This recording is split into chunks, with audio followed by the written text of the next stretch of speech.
Estamos ya en la tercera sesión de este ciclo de seminarios. En la primera lo que hicimos fue una introducción, ya que es un sistema novedoso que todavía no estaba muy implementado de forma de repensar el sistema de salud y de aplicar, ¿no?, esto al sistema de contratación pública. Entonces eso, la primera sesión fue sobre la introducción al Value-Based Healthcare y el pago por resultados en el sector salud. En el segundo seminario intentamos ir concretando esto un poquito más y ya fue Value-Based Healthcare y contratación. Y hoy lo que les hemos pedido a las ponentes, que os las presentaré enseguida y que yo creo que están ya, sí, aquí las veo conectadas, será el que nos vayan concretando ejemplos reales, prácticos, de qué está pasando con el Value-Based Healthcare en Europa, ¿no? Son sobre todo experiencias europeas, con lo cual yo creo que va a ser una sesión muy útil porque me parece a mí que siempre nos anima mucho el ver que otras personas ya lo están llevando a cabo para decir, bueno, pues si ya lo están haciendo, ya no soy tan pionero, sino que ya tengo experiencias en las que me puedo basar y de las que me puedo servir pues para aprender y para aplicarla. Y les decía que tenemos dos ponentes, la verdad es que es una suerte en este seminario, los ponentes que están participando. En primer lugar, hoy hablará Laura San Pietro Colom.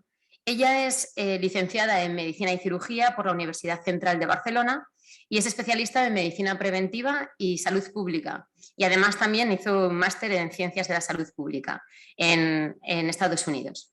Y tiene el doctorado en la Universidad Autónoma de Barcelona, con lo cual, como ven, ya solamente formación académica tenemos la experiencia máxima perfecta. Pero es que además de eso, no solamente es que sepa mucho de teoría, vamos a decir, ya saben que yo soy profesora también, ¿no?, de Derecho Administrativo, ella además acumula 30 años de experiencia en el sector salud, con lo cual ya ven que es un binomio perfecto, ¿no?, una gran formación intelectual y además muchísima experiencia en el sector salud, tanto a nivel nacional como internacional, y además específicamente desarrollando y recomendando estrategias y políticas públicas, que de esto va mucho el Value-Based Healthcare, es una forma de repensar la organización y cómo prestamos nuestros servicios. Y de manera más concreta, en materia de planificación y evaluación relacionados con acceso al sistema sanitario de fármacos, de equipamientos, procedimientos médicos y quirúrgicos. Y bueno, actualmente y desde hace 15 años, no es una cosa que haya empezado ayer, es adjunta de innovación y jefa de la unidad de evaluación de innovaciones y nuevas tecnologías en la Dirección de Investigación e Innovación del Hospital Clínic de Barcelona. Con lo cual ya ven, primera ponente, Laura, buenos días, enseguida te daremos la palabra. Y presento ya a la segunda ponente, porque así yo ya me callo, que hemos venido a escucharles a ellas y a aprender de su experiencia. Será Ana Lucía Jaramillo Villacís, a la cual tengo además el placer de conocer en persona, con lo cual a todo lo que vaya a decir ahora ya pueden añadir también el que es una magnífica persona, una magnífica profesional.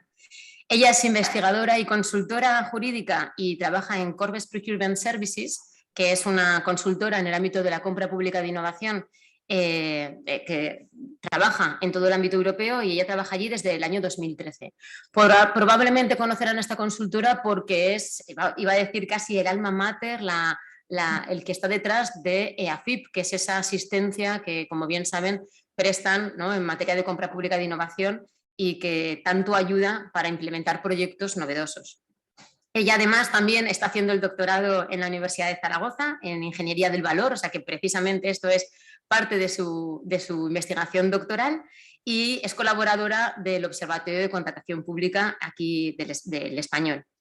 Ella, además de formación, también tiene una maestría en Derecho Internacional y Europeo en Ámsterdam, un doctorado en Ecuador y ha hecho estudios también en Estados Unidos, tanto en California como en la Universidad de Harvard. Con lo cual, como ven, las dos ponentes yo creo que son excepcionales. Y ya yo les dejo la palabra, ya saben ellas, ¿no?, que más o menos pensamos pues que unos 20-25 minutos de exposición, para que luego tanto los que están aquí de forma presencial como los que están siguiéndonos desde donde sea, online, puedan preguntar, requerir información adicional o expresar lo que consideren. Por lo tanto, muchísimas gracias a ambas y Laura, cuando quieras te cedo la palabra. Buenos días a todos, muchísimas gracias por esta presentación. Agradecer al Instituto Aragonés. Un momento, Laura, porque se oye aquí muy bajito. A ver si pueden subir un poquito el volumen. ¿Puedes subir tú? Mientras comparto. Muy bien. Vale, ¿veis la presentación? Sí, perfecto, Laura. Vale, perfecto.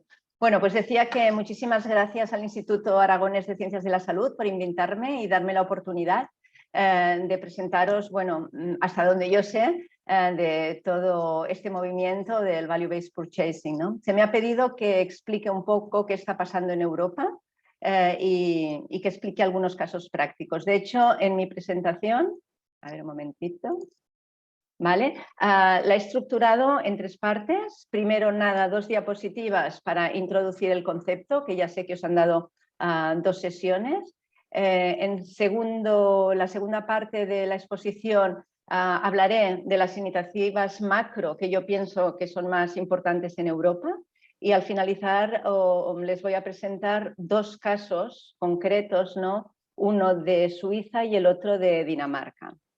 Entonces, ¿de dónde sale todo esto de la compra pública basada en el valor?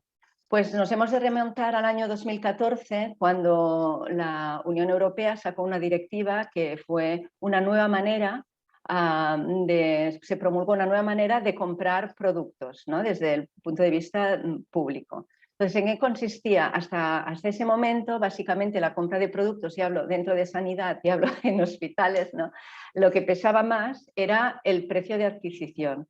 Entonces, entre otras muchas cosas, uno de los aspectos que se abordó en esta directiva es que se pedía o se quería potenciar que no se comprase en base a precio, sino en base a valor. ¿Y qué quería decir esto? Bueno, pues que la tecnología que finalmente pues, fuera la ganadora fuese aquella que lo que ellos llamaban respondiese a meet the most economic advanced tender, es decir, que en el producto, en el ciclo de vida en conjunto, esta tecnología pues fuese realmente más eficiente y aportase valor desde el punto de vista clínico.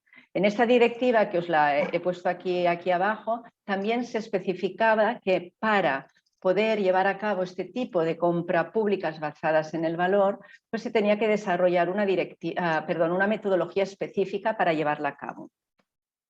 La compra pública basada en el valor va muy relacionado con la compra pública innovadora que todos conocemos. ¿Por qué?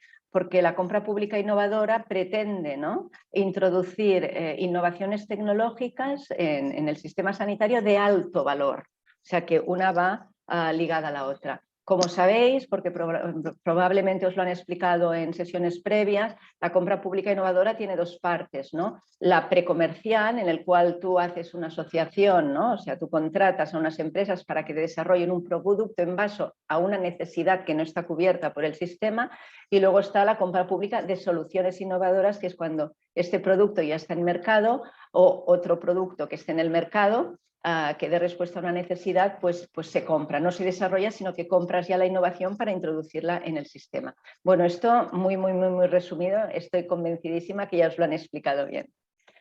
Vale, ya paso a la segunda parte de la presentación. ¿Qué está pasando en Europa o qué iniciativas hay a nivel europeo macro? Bueno, pues una muy importante es la Unión Europea en sí, que tiene un portal dedicado exclusivamente a la compra de innovación. Aquí, si vais aquí abajo, os pongo la dirección. Si entráis aquí vais a encontrar muchísimo material, muchísima información, cómo se hace esta compra pública innovadora, qué ejemplos hay, qué hay en Europa. O sea, hay muchísima información. Esta es la primera. La Unión Europea realmente ha apostado mucho por la compra pública innovadora y la compra basada en el valor, porque quieren potenciar la innovación en Europa. La otra iniciativa es la que ya se ha comentado, y Ana Lucía es un exponente máximo de esto, o sea que casi no me atrevo ni a comentarlo con boca pequeñita, porque estando aquí Ana Lucía, que es la EAFIP, ¿no?, que empezó siendo como un proyecto dentro de estos proyectos que financia la Unión Europea, que se acababa en el año 2020, pero que ahora parece ser que se alarga. Va dirigido, para aquellos que aún no la conocen, pues el objetivo principal de esta iniciativa es dar soporte a compradores públicos, ayudarlos en todo el proceso. Hay lo que llaman calls trimestrales, creo que son, de hecho ahora hay una abierta, hasta el 22 de julio se puede aplicar, ¿no?, para estas ayudas. Entonces, entiendo que lo que se hace aquí es guiar al comprador público en todo el proceso de una licitación. Pero también que sepáis que si entráis en su web, aquí tenéis la web, aquí podéis encontrar muchísima información, muchísima, tanto de vídeos, de casos, de ejemplos prácticos, como de lecciones aprendidas, instrumentos. O sea, esta es otra gran iniciativa europea a la cual los que están interesados pueden ir y consultar.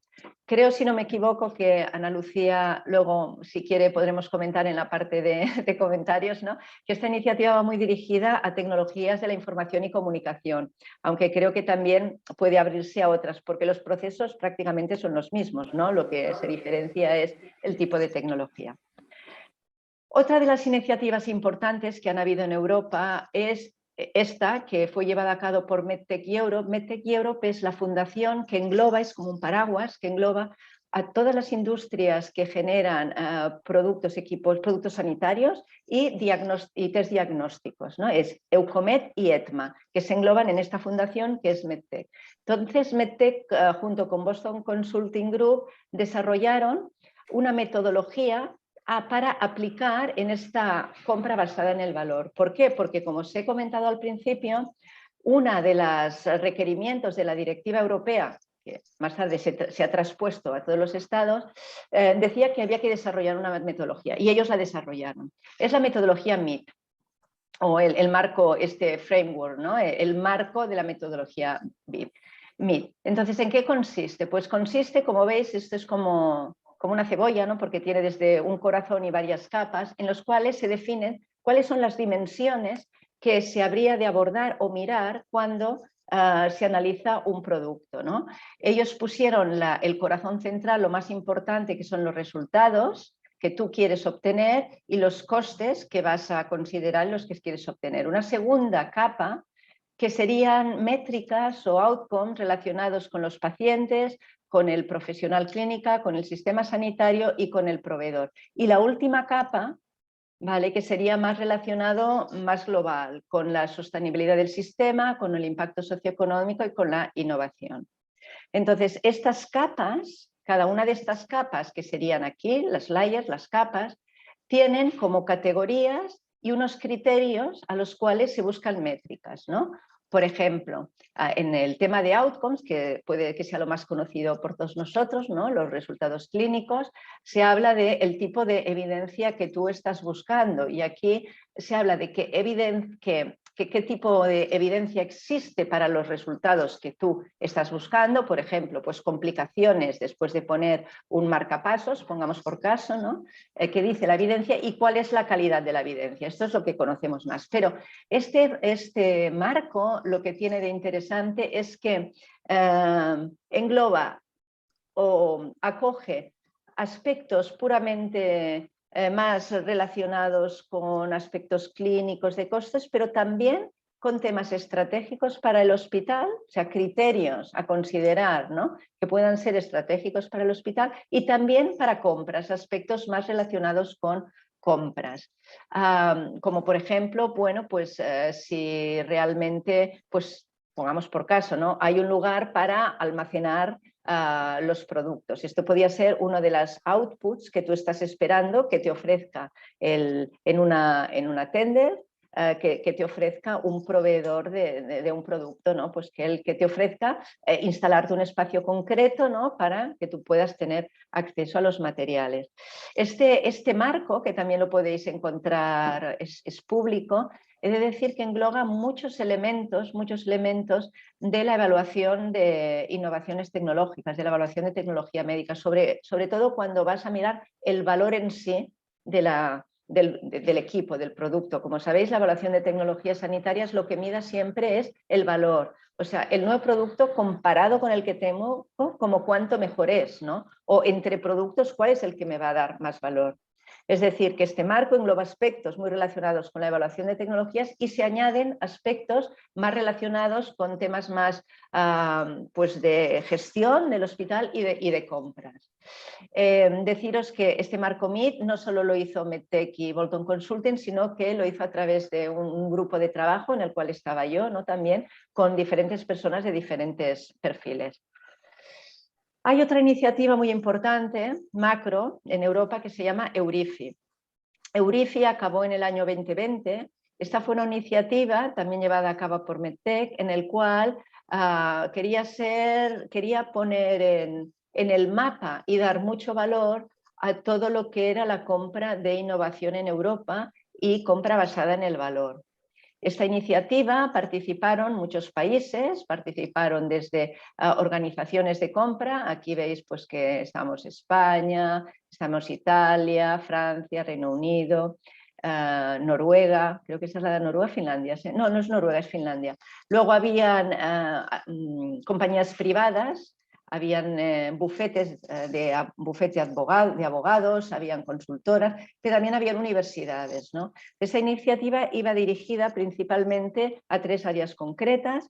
Una área era la de establecer una comunidad de buenas prácticas, luego llevar a cabo ejemplos prácticos, ¿no?, de cómo comprar basado en valor, sobre todo trans, país, temas de diagnostic test para enfermedades infecciosas y desarrollar una network, ¿no?, una red para continuar trabajando en los temas de procurement. En ese momento se analizó cuáles eran los países que estaban más preparados, dentro de los países las regiones más preparadas para llevar a cabo este tipo de compra basada en el valor, y aquí podemos ver que en España pues somos bastantes las regiones que estábamos preparados para ello.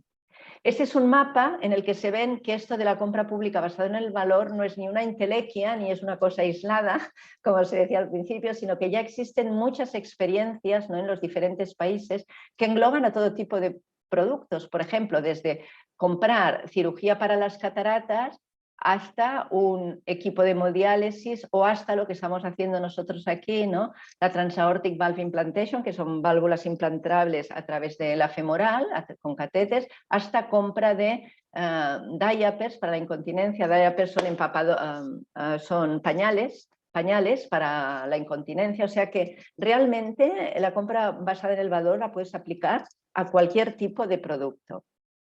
A partir de la experiencia, de experiencias reales, en Euripi se identificaron, ¿no?, lecciones aprendidas, ¿no?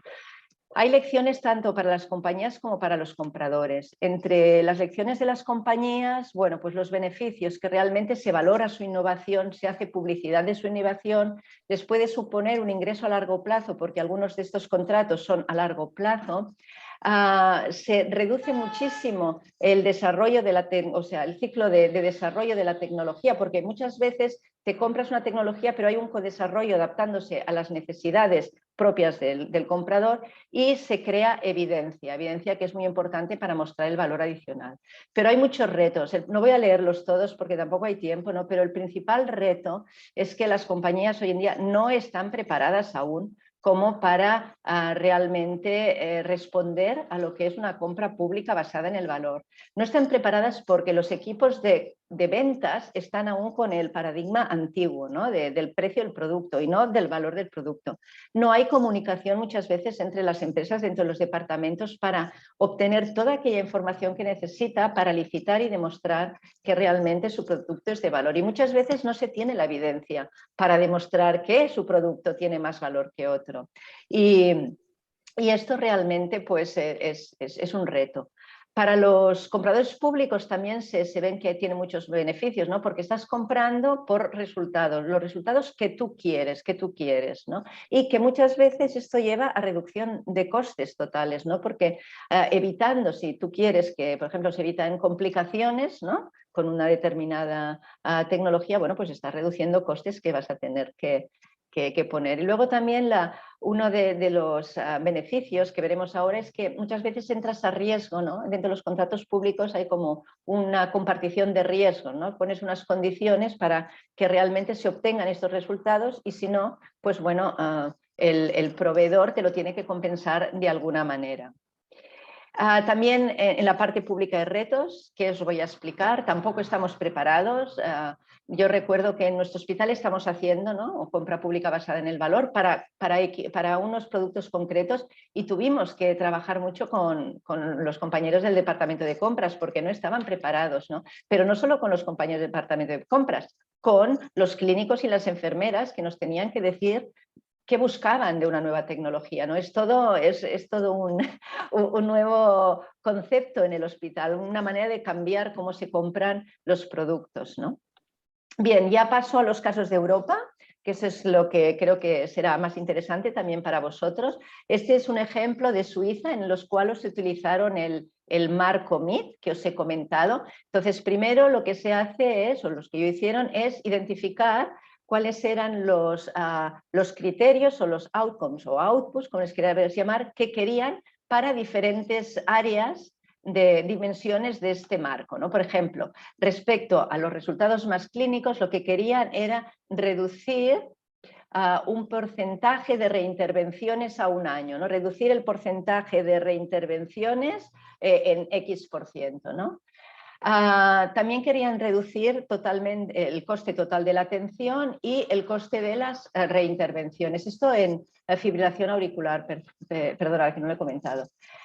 Querían obtener otros beneficios como el aumento de la satisfacción, sobre todo entre sus profesionales sanitarios, pero también por parte de los pacientes, y definieron que, bueno, pues a nivel más amplio, pues ellos consideraban que era muy importante el dar un soporte a tecnologías innovadoras, ¿no? Y que, bueno, que hubiese como una buena relación por las partes.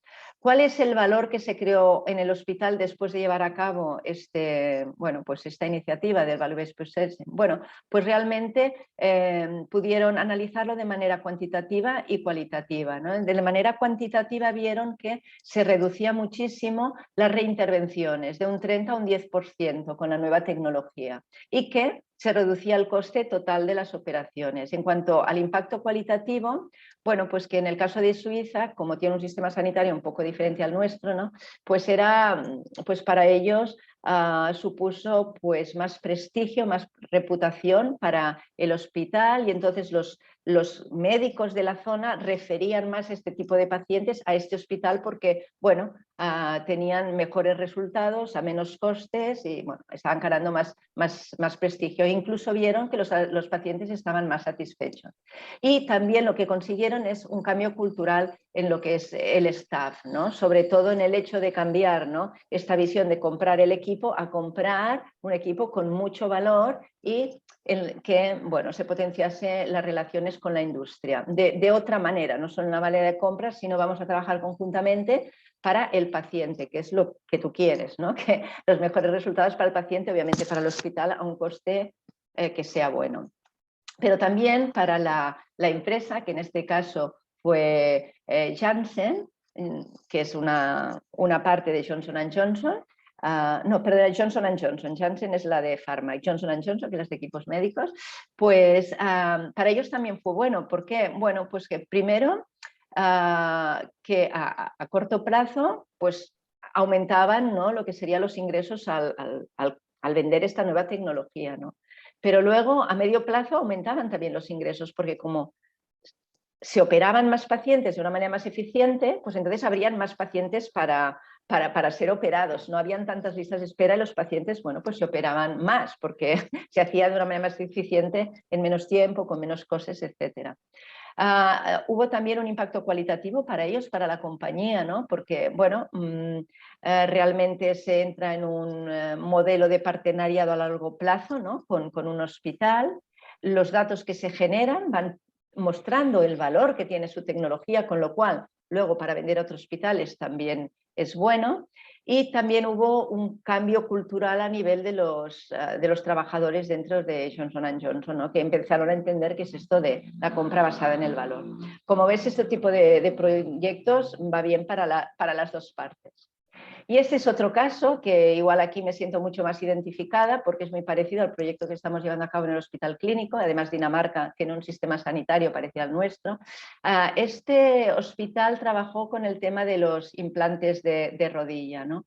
Uno de los objetivos era mejorar la calidad de esta intervención, sobre todo disminuyendo lo que son los reemplazos, ¿no?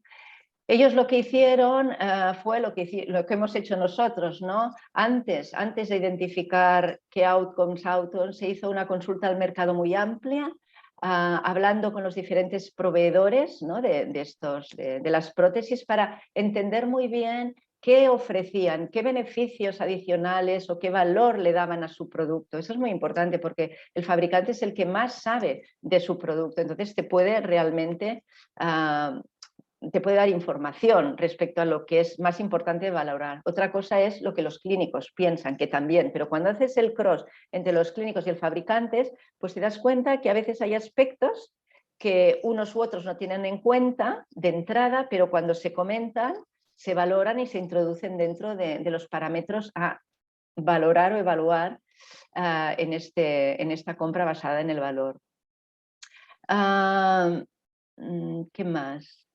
Vale, entonces, ¿qué es lo que hicieron? ¿Cuál fue el proceso? Primero, como os comento siempre, definir qué outcomes y outputs quieres. En este caso, ellos definieron que querían bajar, porque todo es bajar o mejorar la estancia hospitalaria, disminuir el número de readmisiones, los reemplazos a 2 años, querían disminuirlo, más satisfacción para el paciente y que los resultados en funcionamiento fueran mejores. Entonces ellos lo que hicieron fue decir, vale, ¿cuáles son nuestros valores basales? Los que tenemos hoy. Pues queremos mejorar todos estos. Estos lo han hecho de esta manera. Nosotros aquí no solo decimos que queremos mejorar esto, sino que nosotros en el Hospital Clínico hemos dicho como cuánto queremos mejorarlos en base a la evidencia científica, ¿no? Que esto, bueno, pueden haber diferentes modalidades, no hay un diseño único, ¿no? Nosotros decimos, vale, estos son los basales y en base a la evidencia científica los queremos mejorar en un 2%, en un 1%, lo que sea, ¿no? Entonces se establecieron, bueno, para estos outcomes, qué métricas se utilizarían y cómo se recogerían, se definió la cohorte de paciente y luego se hicieron especificaciones financieras, todo eso en el contrato, cosa que nosotros también hacemos, y aquí se decía, bueno, el pago que os vamos a hacer va a ser ajustado a los resultados en un más o menos 17% cada año. Nosotros lo hemos hecho diferente, cada uno lo hace de manera diferente, ¿no? Y además, si vosotros decís que vamos a disminuir la revisión de implantes, la revisión no es el reemplazo de implantes de rodillas, de prótesis de rodillas, perdón, y no lo conseguimos, pues entonces por los demás que vamos a poner los vais a pagar vosotros. Estos son diferentes tipos de hacer pues lo que se llama gestión del riesgo, ¿no? Entonces aquí no se ve mucho, pero aquí se ve la basal, lo que tenían basal y todo lo que consiguieron, que todo está en verde, quiere decir que realmente lo consiguieron todo, ¿no? Lo único que no es que por el tema de la movilidad funcional, pues al cabo de un año no estaban muy satisfechos. Había un 5% menos de personas no satisfechas, pero bueno, esto hay que analizarlo en detalle, ¿no? Qué tipo de pacientes, por qué, etcétera. Pero en general funcionó. Entonces, bueno, hay como en todo proyecto, hay algunos factores de éxito que si no los estableces, pues pueden fracasar, ¿no? Uno es que realmente se empiece el diálogo con los proveedores, esta consulta mercado mucho antes, y yo diría no solo con los proveedores, con el clinical staff también, hablar muchísimo, y de hecho aquí dicen que involucres al staff relevante, esto lo puedo decir, muy importante identificar a champions, personas que van a utilizar la tecnología, involucrarlos desde el comienzo del proceso y luego establecer muy bien cuáles son las métricas por los cuales van a ser evaluados estos proveedores. Y ya está. Esto es todo lo que os quería explicar. Ha sido como snapshots, ¿no? Muchas ideas, pero bueno, encantada que en el momento de las preguntas, si tenéis cualquier pregunta, la pueda responder. Y dejo ya paso a Ana Lucía. Bueno, muchísimas gracias, Laura, porque yo creo que has puesto sobre la mesa muchas realidades, que es lo que nos gusta a todos, ¿no? Lo de algo que podamos contar, pesar, medir, ¿no? Y de eso va mucho el Value Based Healthcare. Y bueno, le cedemos ya la palabra a Ana Lucía, así que para que pueda tomar ella el testigo y después ya, de hecho, hay alguna pregunta ya por el chat y seguro que el público se animará a preguntar, profundizar. Muchísimas gracias.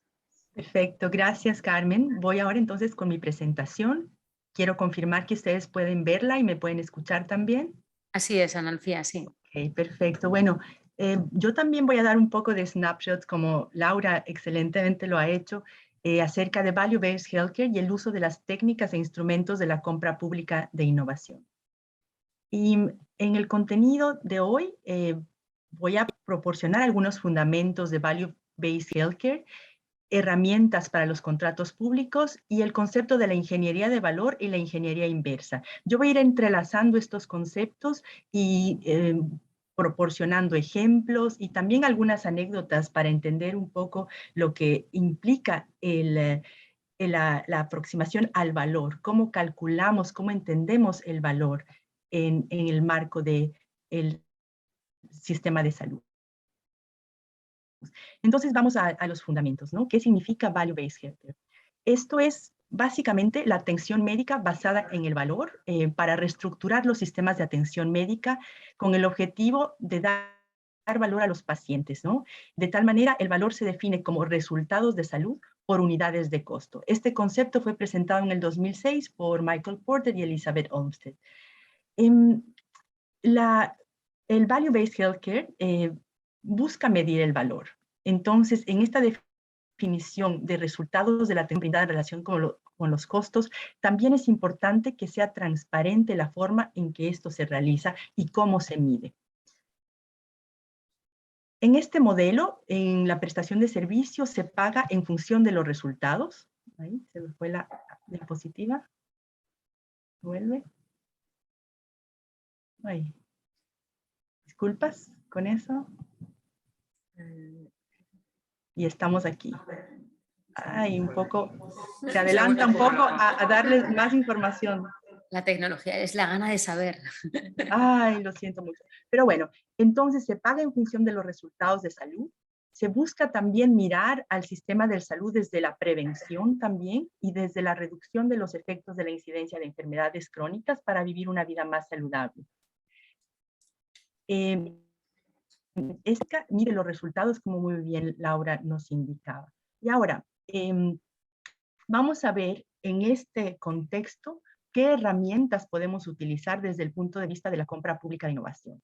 La compra pública de innovación, como bien ya también ha sido mencionada, en su taxonomía tenemos a la compra precomercial, compra pública precomercial de servicios de investigación y desarrollo, TRL, es decir, en unos niveles de madurez tecnológica entre el 3 y el 8, y tenemos la compra pública de tecnología innovadora ya a un nivel de madurez tecnológica mucho mayor, mucho más avanzada, un TRL 9. En este gráfico ustedes pueden ver, leyéndolo desde la parte de abajo hacia arriba, el TRL 1, 2, 3, 4, 5, donde empezamos desde los principios básicos, pasando por el concepto tecnológico formulado, la prueba del concepto experimental, la tecnología validada en un laboratorio, la tecnología validada en uno relevante.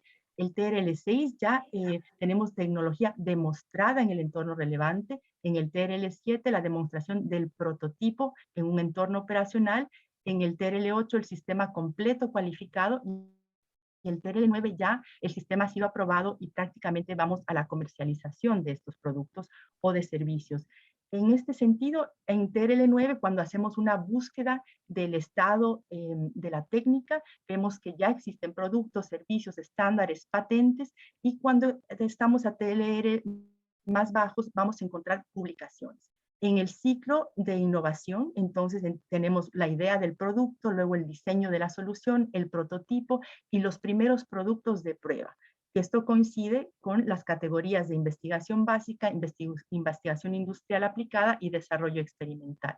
Ahora, es importante mencionar que estos niveles de desarrollo tecnológico o de madurez tecnológica, para el caso de proyectos en cada uno de los Estados miembros en Europa, puede variar un poco en términos de lo que se exige como principio o fin en los procedimientos, especialmente en la compra pública precomercial. Entonces tenemos estos tipos de procedimientos de compra pública de investigación y desarrollo cuando no existen productos, servicios disponibles en el mercado para satisfacer las necesidades y es necesario desarrollarlos.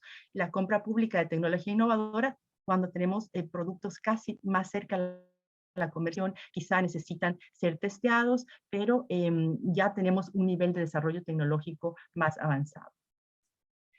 En cuanto a la metodología de la compra pública de innovación, y aquí voy a basarme también en la metodología de EAFIP, que busca dar guía paso a paso, tenemos 5 pasos fundamentales en la preparación de la compra pública de innovación. Y estos pasos consisten en la de identificación y el análisis de las necesidades, donde es muy útil que participen los usuarios finales. Y vamos a ver ejemplos de la participación de estos usuarios en los procesos de definición de necesidades. Luego hacemos un análisis del estado de la técnica, identificamos si existen estándares, si existen patentes, derechos de propiedad intelectual, hacemos un análisis de los estándares que existan, del consenso, del grado de consenso que existe en el mercado, y vamos con estos primeros resultados, con estas primeras conclusiones a una consulta del mercado para poder validar los resultados que hemos tenido, para poder comentar las necesidades que tiene la entidad o la contratante, y hacer con estos resultados un análisis de valor, unos cálculos de valor para decidir la trayectoria que vamos a seguir, la estrategia de la compra pública de innovación. Ahora, estos 5 pasos, aquí vemos ya un poco más ampliado los 5 pasos preparatorios para luego llegar a la estrategia de compra pública y el diseño de los pliegos de contratación, de la licitación, y pensando en cómo vamos a gestionar el contrato, definiendo hitos, definiendo resultados de desempeño, una evaluación posterior. Aquí ustedes pueden ver todas las etapas, todos los pasos de la metodología EAFIP de paso a paso, que ustedes pueden también revisarla en la página web de EAFIP, en la guía o toolkit de compra pública de innovación. Pero vamos a concentrarnos, ¿no?, en cuáles son, entonces, desde el punto de vista de la compra pública de innovación, algunas de las herramientas que nos pueden servir para Value-Based Healthcare. Para los servicios de investigación y desarrollo podemos aplicar las excepciones que nos da la directiva, por ejemplo, el procedimiento de compra pública precomercial, donde los riesgos y los beneficios están compartidos, el uso de acuerdos marco, por ejemplo, para tener diferentes proveedores, diferentes fases en las que se puedan mitigar los riesgos, se puede hacer mini competencias y poder comparar también ciertos productos o servicios. Una herramienta importante a tener en cuenta es el uso de los criterios de adjudicación para, en este caso, reflejar o buscar la calidad, la relación calidad-precio en los productos o servicios que se van a licitar. Por otra parte, se puede incorporar cláusulas contractuales de valor y de innovación en los contratos. Esto es posible, inclusive cláusulas que permitan realizar modificaciones durante el término del contrato. En ese sentido, las directivas traen toda una sección nueva sobre la modificación de contratos durante su término, basada en la jurisprudencia de la Corte Europea. Y una cosa muy importante es tomar en cuenta cómo vamos a gestionar el contrato, cuáles van a ser los indicadores de resultado. Y aquí vamos a ver cómo se hace una ingeniería inversa de valor para pensar desde ya en cómo vamos a gestionar el contrato, para a partir de eso también planificar nuestros pliegos, nuestros contratos, etc. Pero vamos a dar algunos ejemplos. La fórmula de valor, la fórmula de Value-Based Healthcare, es cuál es el valor para el paciente. Esto es igual a los resultados relevantes al paciente y los costos por paciente para alcanzar los resultados. Y en ese sentido, esta forma de mirar los servicios que se brindan tiene muy en cuenta el paciente. ¿Quién es el paciente? ¿Cuál es la realidad del paciente? Y vamos a ver cómo nuevas aplicaciones para proporcionar servicios precisamente le permiten al paciente buscar su propia trayectoria y buscar sus propios resultados aplicados a su propia realidad, a sus propias condición de salud. Y bien, para puntualizar la base legal, entendiendo la importancia de los indicadores de resultados o los Key Performance Indicators en la compra pública de innovación, es importante tener en cuenta el objeto del contrato, cuáles son los umbrales, de tal manera que vemos si estas son compras públicas que están en el alcance de las directivas europeas o de las normas y las regulaciones nacionales. va a ser importante definir el valor de la adquisición, el valor del contrato, y aquí tenemos algunas herramientas que nos proporciona las directivas, por ejemplo, para calcular el valor estimado de la contratación. Esto lo pueden encontrar en el artículo 5 de la Directiva 2014-24. Uno de los criterios, como habíamos mencionado, es la relación calidad-precio, el costo de vida, y el énfasis aquí, y lo había mencionado ya Laura, es no siempre buscar el menor precio o el precio más bajo, pero entender esta relación de valor, ¿no? Esta relación que en cada caso puede ser o debe estar unida, vinculada a lo que en un determinado contrato significa valor. Como lo habíamos dicho, es en relación del valor para el paciente, de los resultados para el paciente y los costos. Otro elemento importante desde el punto de vista de la compra pública de innovación son las referencias que hacemos aquí a las especificaciones técnicas y funcionales que buscan favorecer la innovación, que deben buscar, por ejemplo, criterios de sostenibilidad. Aquí menciono yo, por ejemplo, los considerandos 74, el artículo 24 y el artículo 72 de la directiva para que ustedes lo puedan revisar. Si nos da el tiempo, podemos revisarlo un poco más, pero voy a acelerar un poquito la presentación. En el artículo 368 van ustedes a encontrar cuáles son criterios de adjudicación, y artículo 72, la referencia a la modificación de los contratos, que es posible, cuáles son modificaciones sustanciales del contrato, básicamente que cambian las condiciones esenciales del contrato, cambian el balance entre el operador económico y la entidad, o que modificaciones que de no haberse dado o habrían cambiado la posibilidad de contratistas interesados de participar en una licitación. Pero podemos revisarlo más adelante con detenimiento cuáles son estas posibilidades. Lo importante es saber que es posible realizar modificaciones y que está previsto inclusive en las directivas la posibilidad de incorporar cláusulas claras y precisas de cómo se puede cambiar el contrato o cómo se puede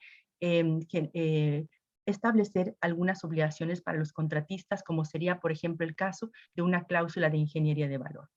Y aquí yo quisiera entrar a algunas analogías para historias de valor, y voy a entrar en algunas anécdotas. Aquí quisiera compartirles un ejemplo y con mucho respeto recordar que antes que mi madre sufriera una enfermedad progresiva, ella podía manejar todavía, y que cuando íbamos al supermercado, ella decía siempre, bueno, yo me parqueo pensando no solamente en cómo me parqueo en este momento, sino cómo voy a salir después.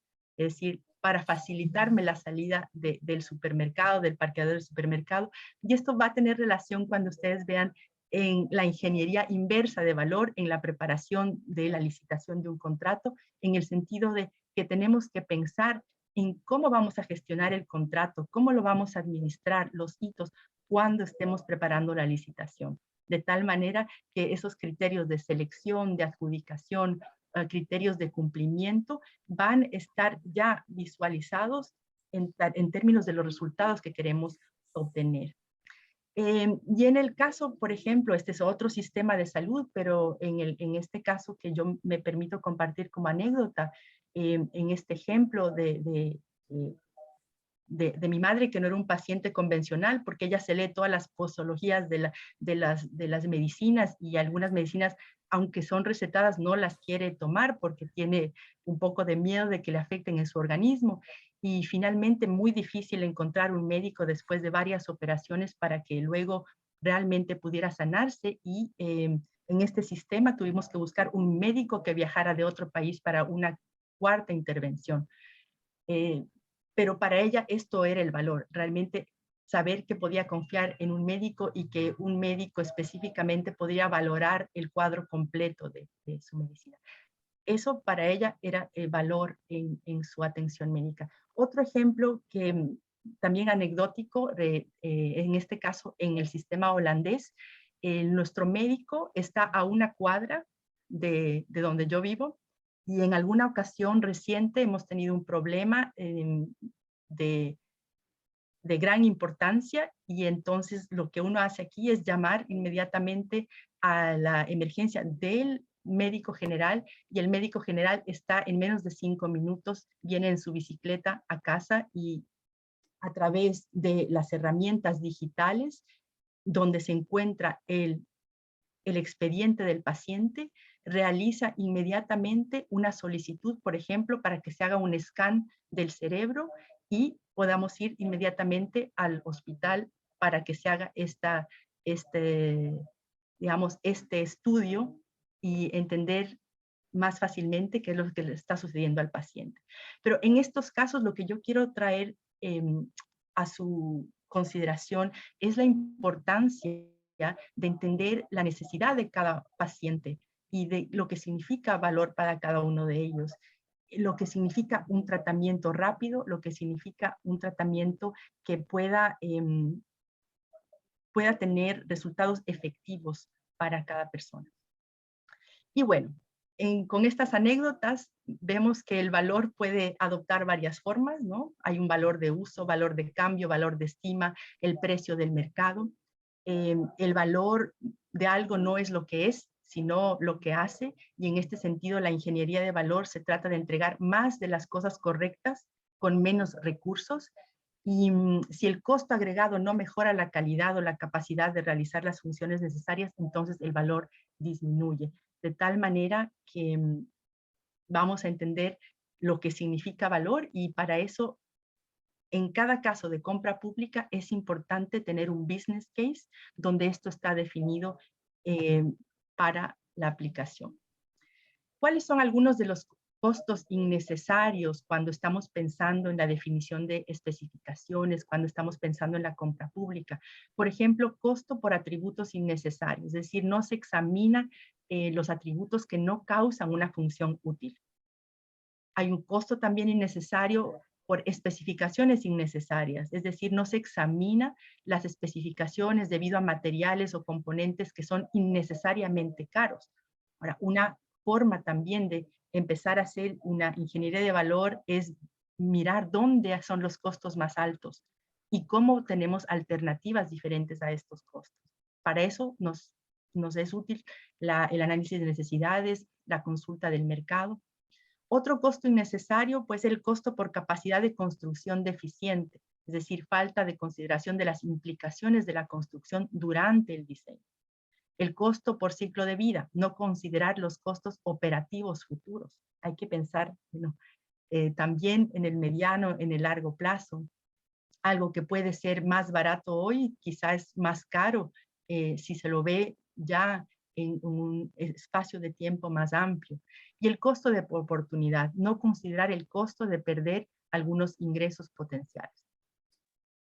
Y bueno, en ese sentido, los beneficios del modelo basado en valor es que los pacientes pueden pagar menos por acceder a mejor salud, especialmente en la gestión de enfermedades crónicas o en las condiciones como cáncer, diabetes, presión alta, etc.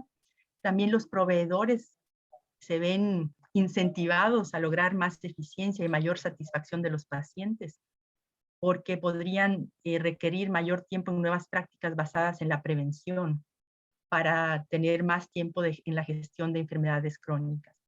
Bueno, vamos a ver otros beneficios del sistema basado en valor, es que los pagadores controlan los costos y reducen los riesgos, que los precios de los suministros se alinean con los resultados específicos del paciente. Yo por eso les comentaba estas anécdotas anteriores. Quizá en cada paciente es diferente y se requiere una atención muy específica. Beneficios del sistema de valor son también que se busca la salud de una sociedad, reduciendo el gasto de la atención médica, tratando de gastar menos dinero en hospitalizaciones, en emergencias médicas a través de un sistema de prevención, dar valor a la prevención.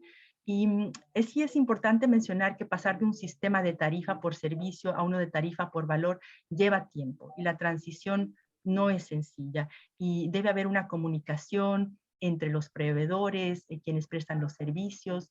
Y Laura mencionaba también esa importancia de establecer estos canales de diálogos. Sin embargo, es posible y se lo puede hacer paso a paso. Ahora sí vamos a la ingeniería inversa de valor. Les había comentado, vamos a hablar de la ingeniería de valor y la ingeniería inversa. ¿Qué Ana Lucía, significa perdona, esto? ¿tienes más o Significa menos, utilizar Ana Lucía, métodos de gestión. no sé si ¿Sí? me oyes? Sí. Ana Lucía, ¿me oyes? ¿Me escucha? Sí. 5 o 10 minutos máximo, ¿vale? Te quedan para la intervención. No sé si me oyes. Igual sí, ¿no? Ana Lucía, ¿me Tengo una oyes? interferencia en el sonido. ¿Me oyes ahora con micro?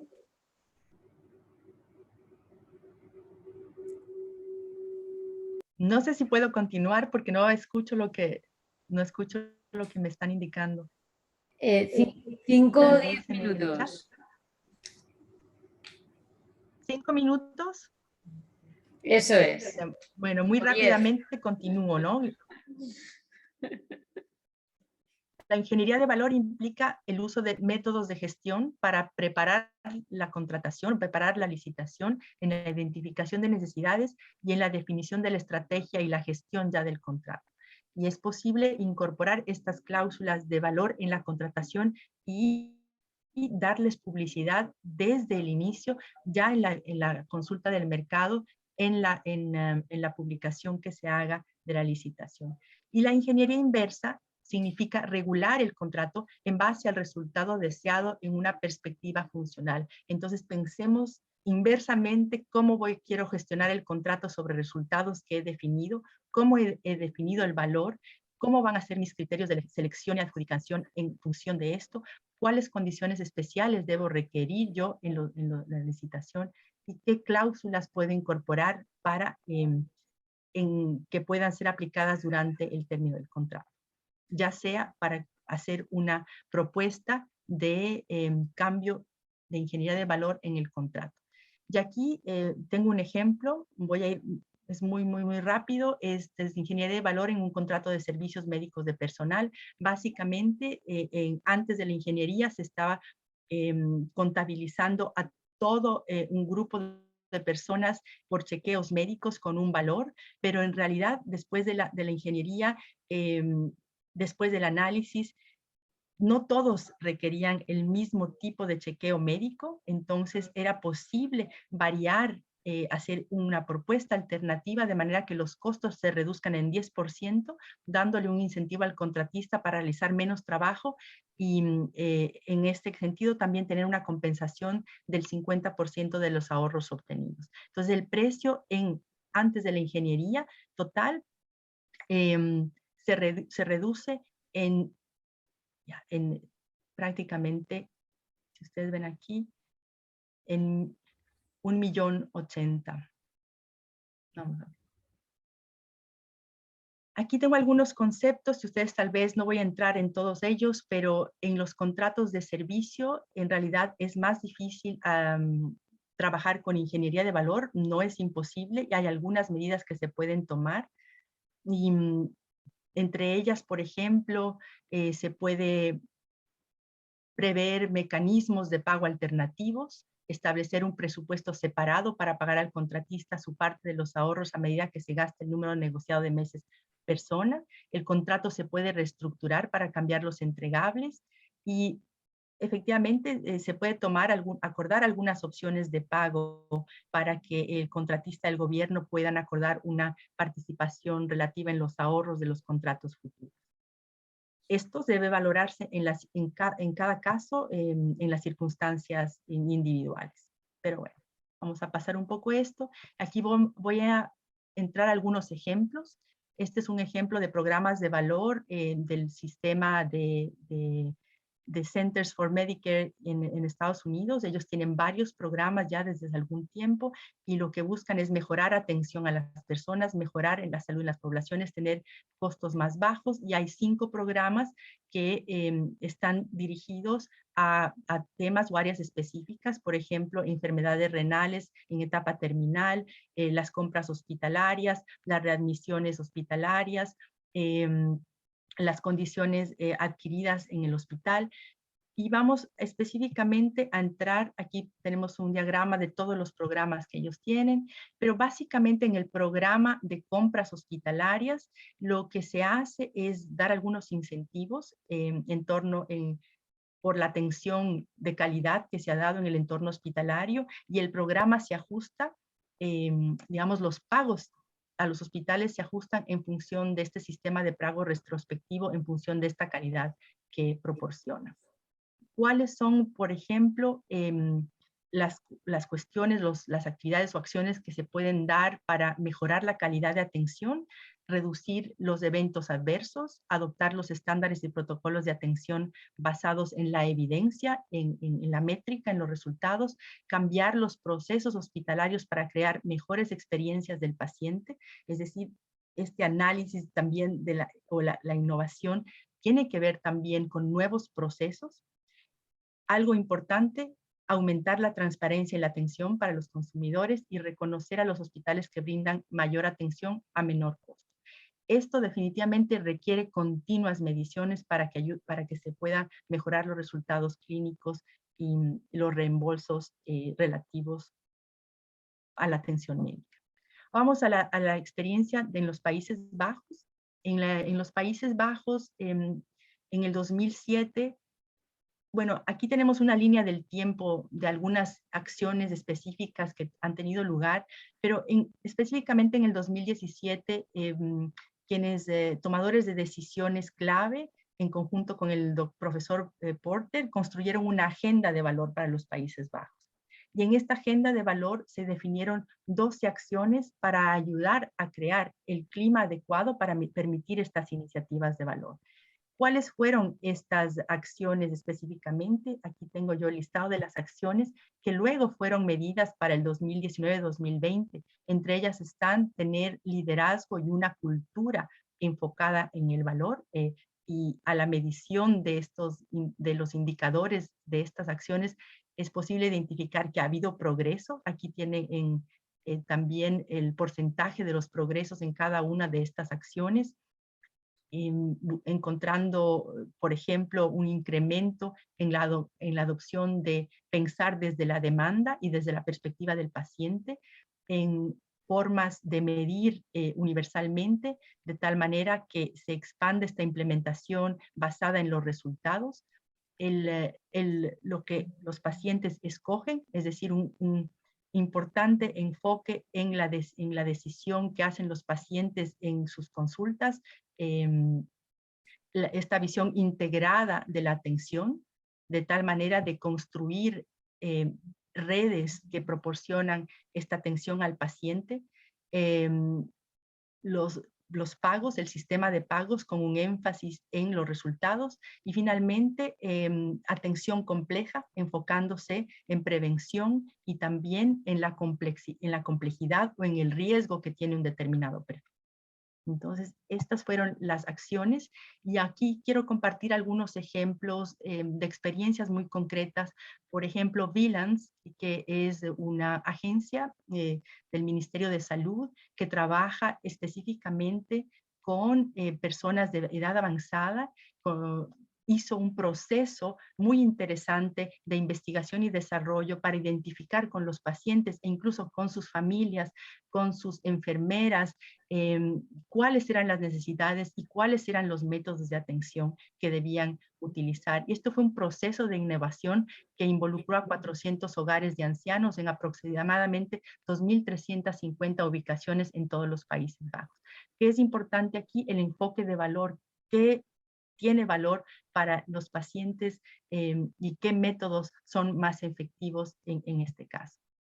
Aquí otro ejemplo que me parece importante es relacionado con la Asociación de Proveedores de Atención Médica para la Comunicación en los Países Bajos. Ellos son una asociación de 6.000 proveedores de atención médica y proporcionan servicios de conocimiento, gestión de sistemas. Y lo importante es que ellos actúan como coordinadores de información, es decir, toda la arquitectura, la infraestructura de tecnologías de la información y la comunicación, por ejemplo, para trabajar con los expedientes médicos, para, por ejemplo, proporcionar información Actualmente hay una compra pública de innovación en camino, que es relacionada con ambulancias, con RAV de los Países Bajos, que busca tener sistemas encriptados y la utilización de información satelital para poder tener una respuesta más efectiva con los servicios de ambulancia en los momentos correctos, y también encriptando la información de los pacientes que se accede a través de los expedientes médicos. BSET, ellos trabajan proporcionando esta infraestructura y tienen muchos diferentes servicios, como son este LSP, Copoltal, que es un software que permite conexión para diferentes servicios. ¿Y por qué me refiero a ellos? Porque herramientas útiles en el sistema de Value-Based Healthcare tiene que ver con utilización, por ejemplo, de aplicaciones nuevas que le permiten al usuario individualmente acceder a estos servicios, acceder a esta guía en su atención médica. Aquí ustedes pueden mirar este Thinkers Magazine, tiene algunos ejemplos interesantes, y dentro de ellos yo encontré 2 ejemplos que recibieron un premio. Uno de ellos es este ejemplo de aplicaciones Happy.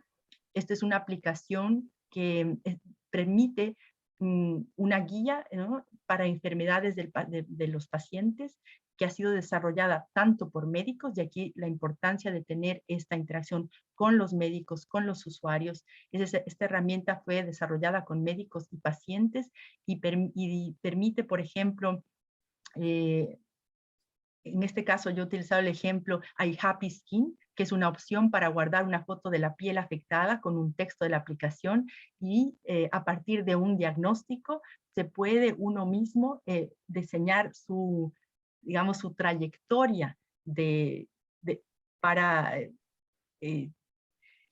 en función de la necesidad del paciente, ver qué es lo más positivo, cómo puede solucionar, en este caso, un problema de piel, de qué se trata, qué siguientes pasos debo seguir. Y esta es una de las aplicaciones que puede ayudar a tener más conocimiento sobre una determinada condición, una enfermedad crónica, y que puede darle resultado a un paciente. Esta es otra aplicación. Esta es una aplicación que permite también crear una trayectoria del paciente con algunas guías, con evidencia clínica y con la forma también de métricas para saber cuáles son los resultados en esta plataforma colaborativa. Y cuando pensamos en contratos y tecnologías de la información y comunicación, en aplicaciones, desde el punto de vista de la contratación pública, es importante tomar en cuenta algunas cuestiones: la definición de las necesidades con los usuarios, en este caso médicos usuarios; la estrategia de contratación, en este caso entender cuál va a ser la estrategia de derechos de propiedad intelectual; la definición de esas especificaciones funcionales, los criterios de selección-adjudicación, pero también la protección de datos. Y aquí el Reglamento General de Protección de Datos pues ya nos da alguna guía, y hay que tener en cuenta esta normativa. De la misma manera, la ética, la explicabilidad y la transparencia de los algoritmos en estas soluciones, y debe tomarse en cuenta eso también en los pliegos de las licitaciones. Quizá certificación sea necesaria para estas soluciones de inteligencia artificial. De hecho, hay una propuesta ya en camino que ha presentado la Comisión Europea para la regulación de la inteligencia artificial, en la que se determinan algunos pasos de certificación para soluciones de inteligencia artificial, y también tomar en cuenta los acuerdos de nivel de servicio, los Service Level Agreements, en estos contratos de TICs. Y bien, ya para concluir, no sé si me pasé mucho el tiempo, pero bueno, son puntos claves en relación con la contratación pública: el marco jurídico europeo, que existen incentivos para la innovación, que hay un enfoque en la calidad en relación con el precio, que es posible realizar especificaciones funcionales, que es posible también incorporar cláusulas contractuales tanto de valor como de innovación, permitiendo modificaciones del contrato durante su término. En el campo de la digitalización de los servicios y el uso de inteligencia artificial, es importante tomar en cuenta la normativa, la ética de estas soluciones, la explicabilidad, la transparencia de los algoritmos y, pues, por supuesto, protegiendo los datos y la privacidad de los pacientes en este campo que es tan sensible. Y con esto, muchas gracias por su atención. Bueno, muchísimas gracias, Ana Lucía. Yo creo que estamos ya todos queriendo, ¿no?, entrar al debate, a las cuestiones. Se han formulado también preguntas por chat. Yo misma tengo un par de preguntas que me gustaría haceros, pero no voy a coger el privilegio de estar en la mesa. Voy a dejar, como además hasta que aquí también María Bezunartea va a transmitir las preguntas que se han ido haciendo ya, y si no, yo os lo preguntaré de todos modos por mail, o sea que no os vais a librar de mí tan fácil. Bueno, muchísimas gracias a las dos, ha sido súper interesante. La verdad que hoy es el primer día que empezamos a ver, ¿no?, ya en caso concreto y cómo esto se traduce en algo real, ¿no?, porque hasta ahora había sido un poco más teórico. Hay dos preguntas en el chat para Laura San Pietro. La primera dice que, bueno, has comentado que en la presentación que estos procesos requieren más tiempo, ¿no? Esta es la pregunta del millón que te hacen. ¿Cuál sería tu estimación de la diferencia del tiempo necesario? Y si ya además, ¿cómo encaja esto con los ciclos presupuestarios? Esta es la primera. La pregunta del millón, pero es la misma pregunta que le hice yo a mi colega de compras del hospital cuando estábamos en el proceso. Bueno, la respuesta que te voy a dar es la que me dio él. No te asustes porque te doy la respuesta y luego te la matizo, ¿vale? 30% más. 30% más, es decir, comparado el proceso estándar para el mismo equipo, el mismo producto a lo que hicimos, inversión de un 30% más de tiempo. ¿Qué pasa? A ver, matizamos. Curva de aprendizaje. O sea, para nosotros, claro, para el departamento de compras supuso una revolución. Aquí hay una curva de aprendizaje total que en posteriores, en otros posteriores que se han hecho, va disminuyendo cada vez más, ¿no? Porque claro, es que es una organización, un cambio cultural, organización, ¿no? O sea, que nosotros creemos que en el futuro, pues realmente no solo porque ya vas aprendiendo, sino porque la metodología se va adaptando. Nosotros cuando aplicamos una metodología muy estricta y mucho basado en lo que os he explicado, ¿no?, que realmente luego te la vas adaptando tú, yo creo que los tiempos disminuirán bastante.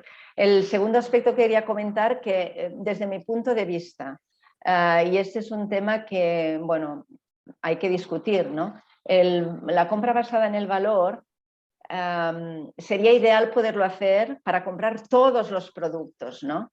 Pero dado los tiempos, dado las curvas de aprendizaje, yo estratificaría productos y empezaría por los productos aquellos que pueden ser, pues, de mayor, por ejemplo, en nuestro caso, de mayor coste para el hospital, ¿no?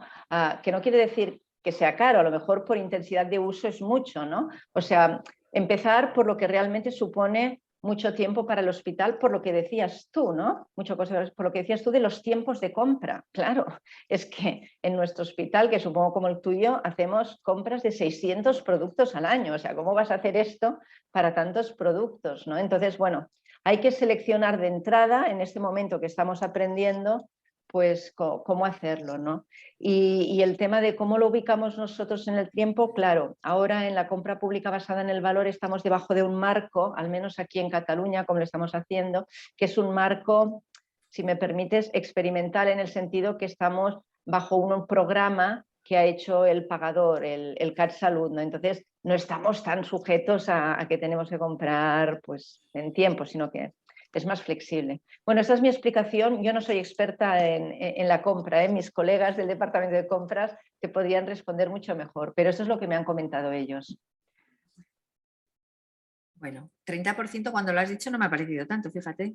No sé. Adicional de tiempo, pero es que tú imaginas... Pensaba que ibas a decir más, fíjate. No, pero bueno, menos mal que os he preparado. Pero es que tú imagínate si tienes que hacer 600 compras de productos al año, 30% es muchísimo. Bueno, aquí veo las cabezas de los de contratación y dicen que 600 les parecen pocos también, ¿no? No sé cuántos hacéis. Muchos, sí. Muchos o pocos, Muchos muchos. más, no sé. Muchísimos. Muchísimos, pues imagínate, muchísimos más. Oye, una segunda pregunta ya porque era la misma persona que había intervenido. ¿Qué procedimientos de licitación, bueno, no sé si esto, me imagino que lo sabes contestar, son los más adecuados para esto? Si habéis utilizado diálogo competitivo o licitación tradicional con consultas previas al mercado. Ay, que me pillas. A ver, hemos hecho consulta previa al mercado, seguro, esto segurísimo. Y yo creo que diálogo competitivo hemos hecho, no lo tradicional, diálogo competitivo. Sí, porque nosotros hicimos, hicimos la consulta previa al mercado, sacamos la tender, ¿no? Y entonces ellos nos enviaron sus propuestas. Y entonces, en teoría, que en nuestro caso no fue así, porque nuestra consulta previa al mercado fue tan intensa y que todos los problemas, aclaraciones se hicieron antes. Entiendo que si no me equivoco, el diálogo competitivo es cuando presentan las tenders y entonces tú haces preguntas o pides más requerimientos, pero lo tienes que hacer de manera transparente para todos igual, para que todo el mundo pueda saber por dónde vas, si no me equivoco, ¿eh? Igual me estoy equivocando, no soy gran experta en este tema. Pero yo creo que fue esto, con diálogo competitivo. Pues muchas gracias, Laura. Ana, igual quieres aportar en esta última, ¿cuáles son los procedimientos de licitación que vosotros también consideráis? Lo digo porque como desde tu punto de vista de experta en contratación, igual puedes poner en el abanico más alternativas, si te parece. Claro, por supuesto, esto va a depender de cada caso, de qué es si se va a comprar suministros, si se trata de investigación y desarrollo, de la respuesta que hay en el mercado. Es posible que un procedimiento abierto pueda servir para esto, es posible que una compra pública precomercial sea la que se requiera si es necesario investigación y desarrollo. El diálogo competitivo, de todas maneras, implica algunos riesgos adicionales, hay que manejarlo con bastante atención porque implica negociaciones, a veces puede haber una asimetría también entre el conocimiento de los proveedores y el comprador, y de tal manera que hay una paleta amplia de procedimientos y debe ser analizado en cada caso cuál es el procedimiento apropiado. Y es por eso que se plantea esta metodología de un análisis de necesidades, de una identificación del estado de la técnica para saber si efectivamente hay productos ya comercializados que se pueden comprar o si no existen todavía. Y a partir de esa realidad y la consulta del mercado, definir la estrategia de compra pública de innovación. Y en el caso, por ejemplo, actualmente que les comentaba que está teniendo lugar una consulta del mercado para el servicio de ambulancias en Holanda, en la región de Brabant, precisamente se va a definir el procedimiento una vez concluida la consulta al mercado para identificar si existen muchos proveedores, pocos proveedores de las soluciones que están buscando, o es decir, identificar qué procedimiento se ajusta a esa realidad. En proyectos más complejos, donde no se puede estimar cuáles son los resultados que se persiguen, quizá un diálogo competitivo en el que se pide información a los proveedores pueda ser útil, pero hay que manejarlo muy cuidadosamente por la información sensible y garantizando todos los principios de transparencia, trato equitativo, no discriminación, etc. Muchísimas gracias, Ana. Hay otra pregunta aquí para ti, Ana Lucía. Has hablado, yo es que esta también, mira, me la había apuntado. Has hablado de ejemplos de cláusulas contractuales de valor e innovación. ¿Nos podrías poner algún ejemplo concreto? Sí, ¿O se te ocurre alguno? Sí, por ejemplo, es posible prever en un contrato el que el contratista cada cierto tiempo proponga una mejora en el servicio o que está proporcionando, especialmente cuando son contratos más largos, ¿no? de un periodo de tiempo más largo. Por ejemplo, cada año es posible que el contratista diga, bueno, yo he identificado estas cuestiones que puedo hacer mejor, que ahorro el costo, sin deteriorar la calidad, a veces inclusive mejorando la calidad, y tengo esta propuesta. Y se puede prever que el contratista presente una propuesta de valor, de cambios o modificaciones al contrato para que esto sea lo que proporciona el servicio, el producto, sea mucho mejor, pero a un menor costo. Ponía yo, por ejemplo, el ejemplo de los servicios médicos, en el que se calculaba el chequeo médico para toda una población, cuando esta población estaba integrada por personas de diferentes edades, de tal manera que no todas requerían el mismo nivel de chequeos médicos. Hay ciertos contratos en los que solo durante la ejecución se pueden establecer costos innecesarios y mejoras, de tal manera que el contratista, al tener esta ventana de oportunidad de innovar y este incentivo en el que si se ahorra puede obtener el 50% o un porcentaje de los ahorros, ¿no? Le permite, le da ese incentivo para querer innovar. Por ejemplo, incorporar tecnología nueva, por ejemplo, identificar un aspecto que estaba generando un costo que no era eficiente o un costo que era innecesario, una vez que se ha analizado ya el contexto y pues los resultados identificados durante el año o el tiempo en el que ha transcurrido el contrato. Pero estas cláusulas pueden ser incorporadas, y lo que nosotros hacemos generalmente es, desde ya en la consulta del mercado, se consulta a los proveedores, a las partes interesadas en el mercado, si están de acuerdo con este tipo de cláusulas. Entonces, sí, muy buena idea. Carmen, venga, sí, yo lanza. aprovecho. Retomando esto que estabais hablando ahora de la necesidad de consultar al mercado para ver qué es lo que puede ser más interesante, es cierto que habrá que a lo mejor acudir allí, pero me gustaría saber vuestra opinión, tanto de Laura como de Ana Lucía, sobre qué porcentaje del precio, del pago final que se hace a los proveedores, creéis que es, iba a decir lógico, no sé qué término exactamente utilizar, para que no se nos quede desierto el contrato, porque claro, hoy por ejemplo nos has comentado, Laura, el ejemplo de Dinamarca, ¿no? Que decía 17% de pago vinculado al resultado, y además todo lo extra va de tu parte. Claro, evidentemente eso es un incentivo grandísimo para que cumpla el proveedor. Conocemos otros casos en España donde el pago por resultado, la variación del precio es del 3%, ¿no? Entonces es muchísimo más limitada, vamos a decir. Entonces, en vuestra perspectiva, en vuestra opinión, con vuestra experiencia, ¿qué porcentaje o hasta qué porcentaje pensáis, si es que se puede hacer, que sé que no se puede hacer una estimación general, pero bueno, para que efectivamente tengamos ese binomio, ese balance entre lo que nosotros queremos, que es mejores resultados, pero a la vez, evidentemente, que no se nos quede el contrato sin un proveedor, ¿no? Pues porque entonces no vamos a obtener ninguno, ni mejor ni peor. Entonces, ¿qué pensáis vosotras? Ana, ¿quieres contestar tú primero? Sí, Carmen, a ver si entiendo correctamente.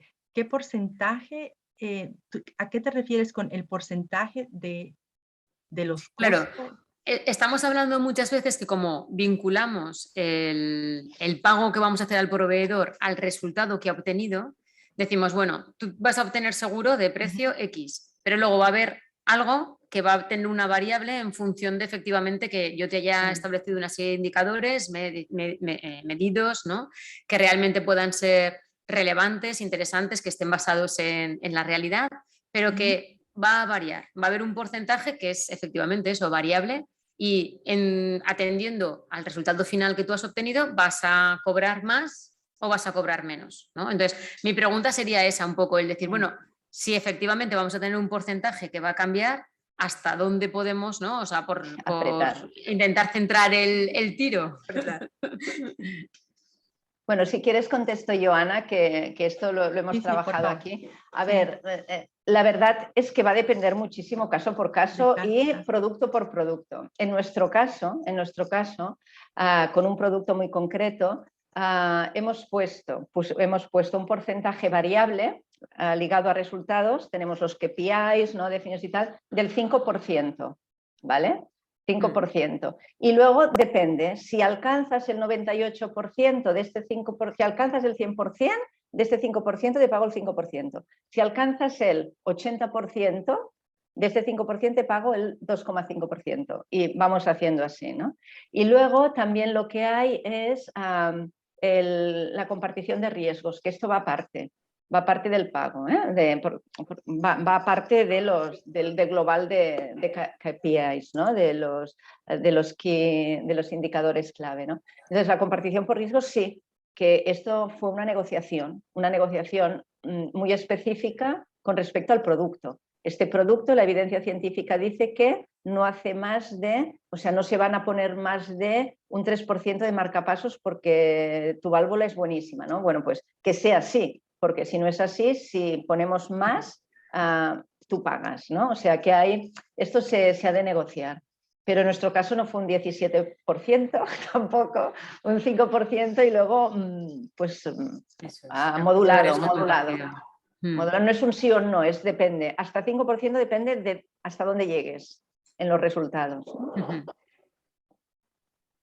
Pero porque estamos empezando, ¿eh? Yo pienso que cuando la cultura ya se vaya impregnando en el sistema y tengamos todos más experiencia, podremos negociar más y podremos apretar más.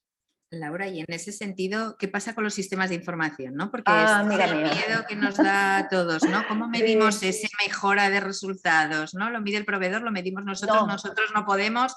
Bueno, ¿cómo lo hacemos? Claro.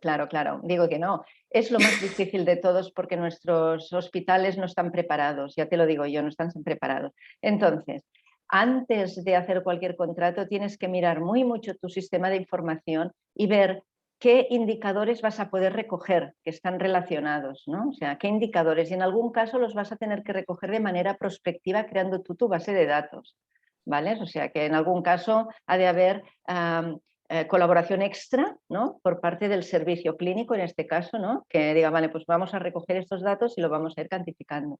En nuestro caso,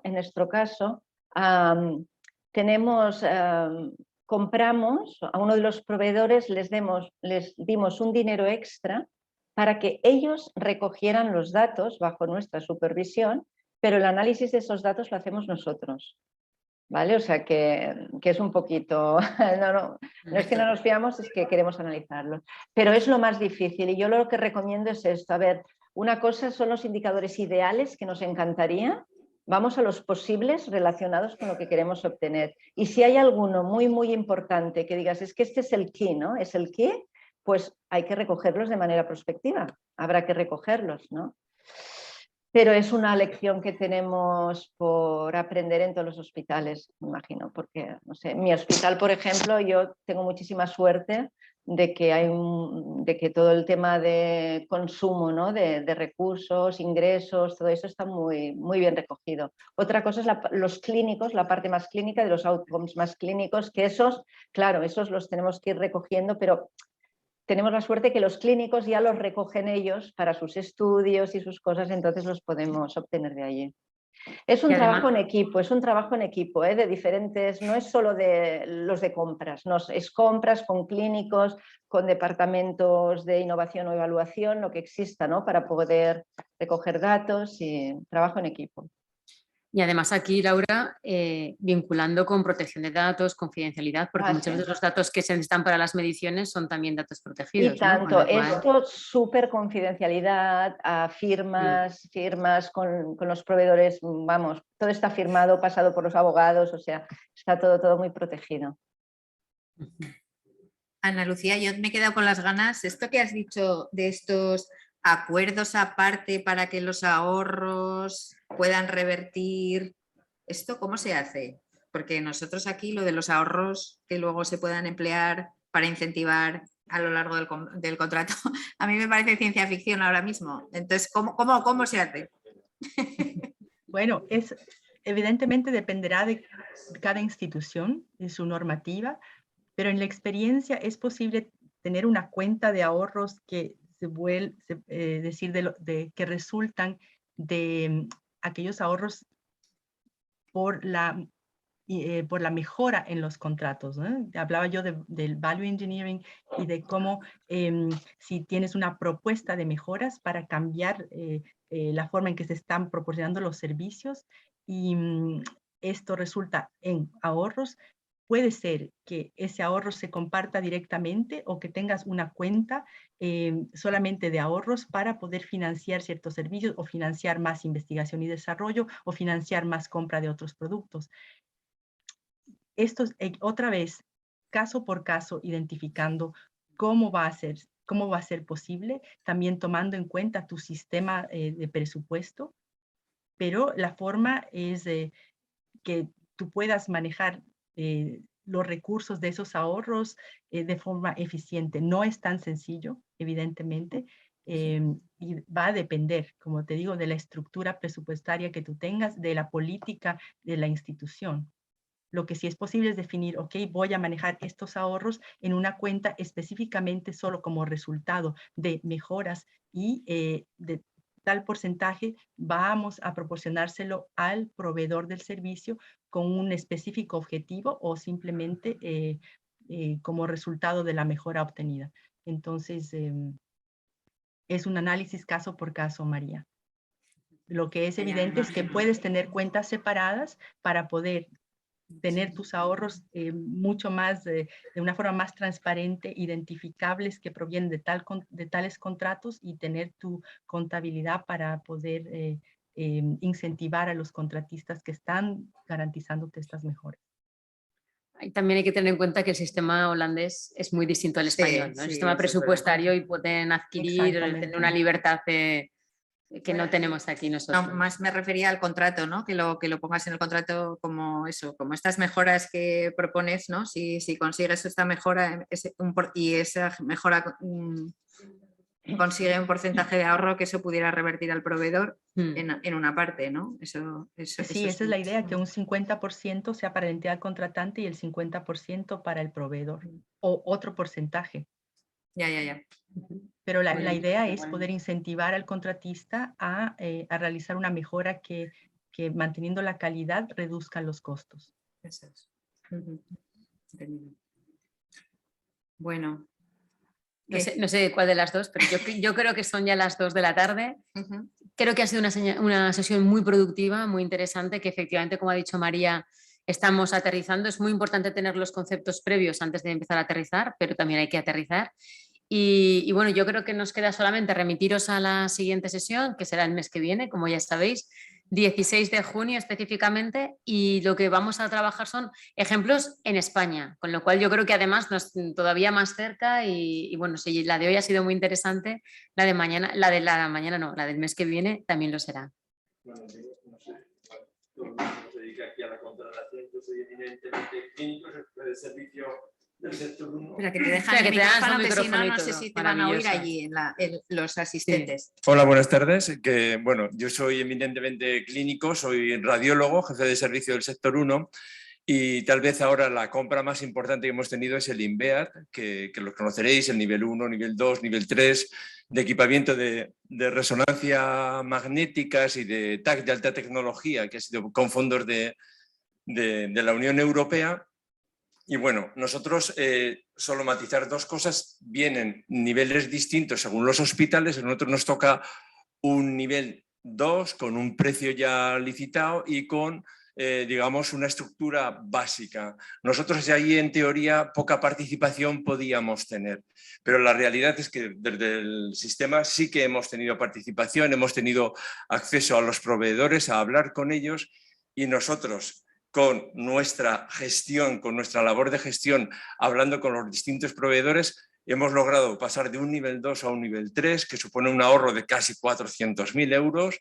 Eso es así. Un refurbing de máquina que nosotros teníamos valorado en 300.000 euros, que supone casi 900.000 euros de ahorro a lo largo de estos 8 años que va a tener, más hemos logrado que el release de máquina, que habitualmente ya sabéis que la obsolescencia de las máquinas, sobre todo de la alta tecnología, es rapidísima, son carísimos, y en 6 años habitualmente la puedes tener casi, bueno, pues bajo mínimos, ¿no? Hemos logrado que en cada mantenimiento, que es carísimo, de la alta tecnología, esos release de máquinas vayan incluidos, lo cual supone un ahorro importante. Como estabais comentando antes, la reversión sobre el sistema va a ser nula. O sea, por mucho que tú hayas ahorrado, por mucho que tú hayas demostrado, por mucho que tú digas que estás jugando en otra liga, no estás jugando en la liga, por ejemplo, de las metástasis de los cánceres de mama, que tú estás jugando en la liga de los subcentimétricos y dándole oportunidad a la paciente de supervivencia, de su mejora en su calidad de vida, eso no va a revertir en el propio sistema.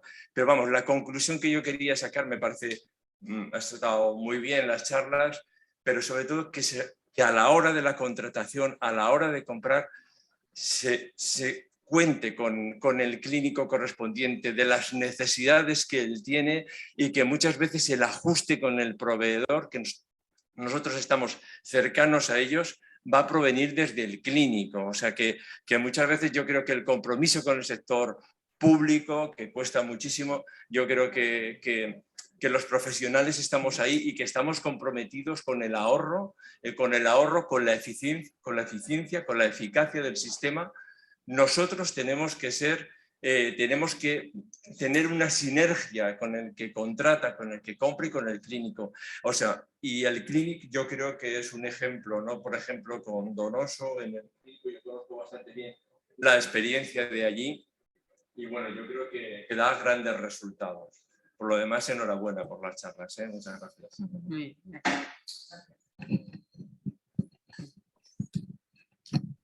Desde luego, de hecho yo creo que Laura San Pietro ya al principio del todo lo ha dicho, que el staff es una de las cosas, yo cuando se refiere al staff se refería al personal sanitario, a los clínicos y bueno, María y yo sabemos que los equipos multidisciplinares son esenciales. Yo soy de Derecho y trabajo con, bueno, María es economista, o sea, estamos constantemente y evidentemente, o sea, para hacer algo así es necesario que todas las mentes trabajen de forma coordinada y todos los que tienen algo que decir. Y evidentemente los clínicos pues tenéis mucho que decir. Bueno, si os parece lo dejamos aquí y nos vemos entonces el mes que viene para seguir aprendiendo y pudiendo implementar este sistema. Muchísimas gracias. Gracias, Laura. Adiós. Gracias a Laura y a Ana Lucía Gracias. por nuestra magnífica intervención. Gracias.